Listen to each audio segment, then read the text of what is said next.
Just something I wanted to bring to your guys' attention. So after welding the air intake, you can see there was no distortion in the upper lip of the ring, as it still shows 9¼ inch in diameter. You could also see that there's a lot of pitting around this.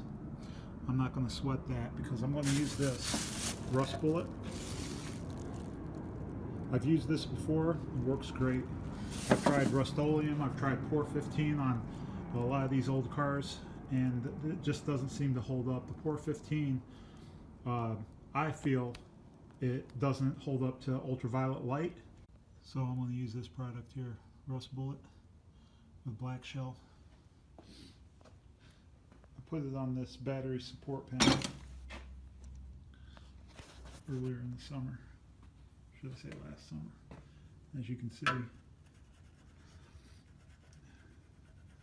holds up really nice. Now obviously if you crank down on it, you're going to chip it, but for what it is, it holds up really good. And as you can see, I'm putting force down on it with my finger. So that's the product to use, and that's going to fill in all your little marks, and it's going to seal it. You're never going to have to worry about it again. So guys, this is what I hope to accomplish today.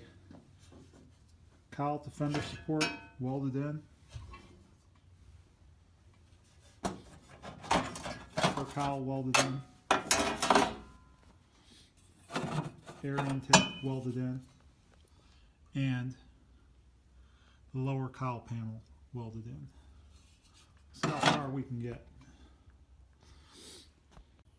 So I cleaned the intake up some. I'm about to weld the air intake onto the lower cowl panel, and then I'm going to go ahead and I'm going to rust bullet up the entire piece.